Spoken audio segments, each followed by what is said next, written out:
CH67 error ng LG dual inverter na window type. Bali ito yung kanyang fan motor. Ang sinukat yung kanyang fan motor, ang bawat pares ay magkakaiba ng kanilang resistance rating.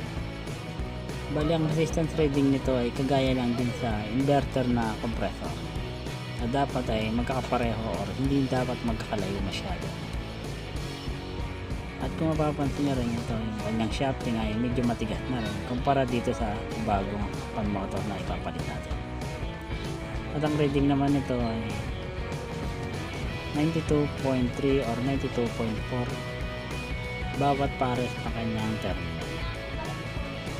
Bali ito yung normal reading ng ating fan motor. Yun lang, at sana nakuha kayong tip sa ating maikling video.